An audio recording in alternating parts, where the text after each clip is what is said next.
गंदी चीज हो रही है, बहुत ही गलत चीज हो रही है, क्योंकि हमें नहीं समझ में आ रही है, तो ये गंदी ही होगी।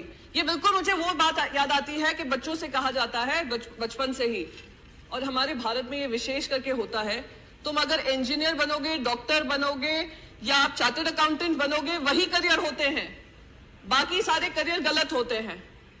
और अगर वो करियर गलत है, कोई और कुछ चूज करना चाह रहे हैं, तो उनको रोक जाने की कोशिश की जाती है। अगर रोकते नहीं है तो कहते हैं हम घर के बाहर निकाल देंगे।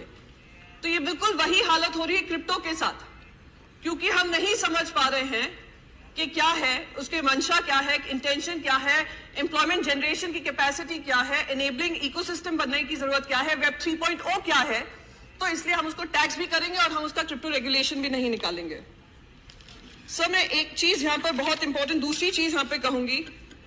मैंने आपको कंप्यूटर का उदाहरण दिया, ऐसे ही इंटरनेट जब आया था, देश में ही क्या दुनिया में, हर डिस्ट्रप्टिव टेक्नोलॉजी आपको भी डिस्टर्ब करेगी, पॉलिसीज को डिस्टर्ब करेगी, और हमारी जिम्मेदारी बनती है कि हम उस टेक्नोलॉजी के आगे बनकर एक रेगुलेटरी फ्रेमवर्क बनाएं और इससे हम घबराएं नहीं।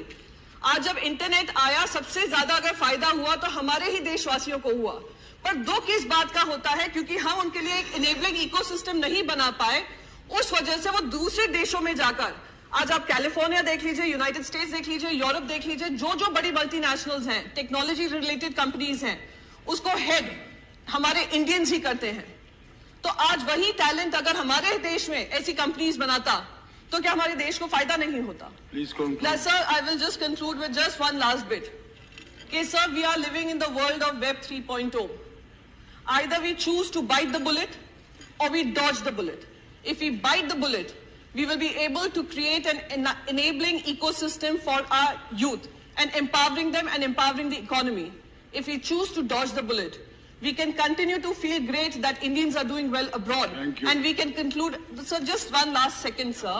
We can continue to take pride in the reflected glory, but at the cost of empowering our own nation. So I would request the Finance Minister to think about it, and thank you so much.